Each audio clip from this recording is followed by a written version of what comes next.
Précurseur sur le segment de la mobilité électrique à deux roues avec le Scootelec sorti en 1996, Peugeot revient sur le devant de la scène avec l'e-Vivacity.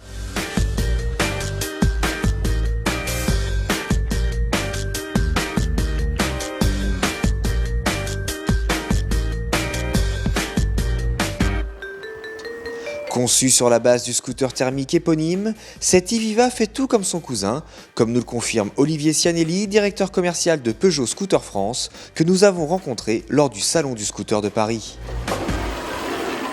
e-Vivacity, vous connaissiez sa silhouette avec deux cylindrées, la cylindrée 125 et la cylindrée 50 cm3. Ce scooter 100% électrique, c'est une équivalence 50 cm3 d'un point de vue législatif. Malgré une Europe que vous connaissez, ce véhicule il est complètement nouveau du fait de sa motorisation, bien évidemment. On a pour habitude de dire, depuis le début du projet, que e-Vivacity, c'est un véhicule qui est 100% silencieux et qui va faire beaucoup de bruit. D'un gabarit identique à la version essence, l'e-Vivacity conserve également tous les aspects pratiques de son homologue thermique. Le coffre sous la selle accepte ainsi un jet à écran, tandis que l'astucieuse soute à l'avant permet de loger un sac par exemple. La capacité d'emport est encore améliorée par la présence d'un plancher plat et d'un crochet sur le tablier. Mais le nerf de la guerre pour ce type de véhicule reste bien évidemment l'autonomie. Et sur cet aspect, Peugeot réalise un véritable tour de force face à la concurrence.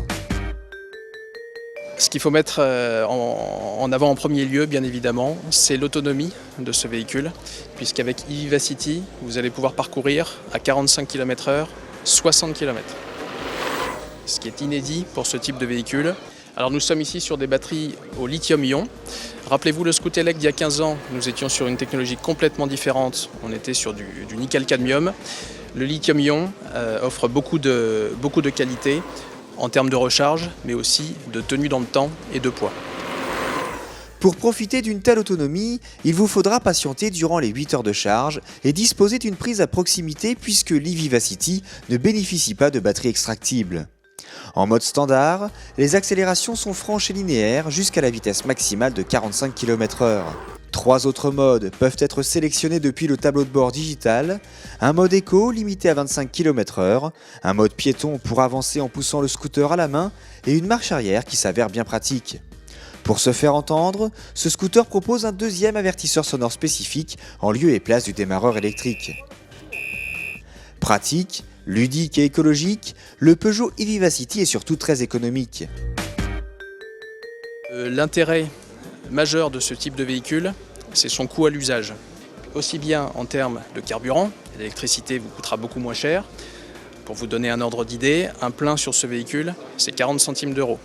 Tout l'aspect entretien et maintenance, on ne parle plus de vidange par exemple, évidemment sur ce type de véhicule, mais également pour l'assurance, puisque l'assurance de ce véhicule sera moins chère que pour un équivalent thermique. Avec l'e-Vivacity, vous pouvez donc opter pour une conduite citoyenne sans rogner sur vos économies ou l'autonomie. La nature vous dira merci.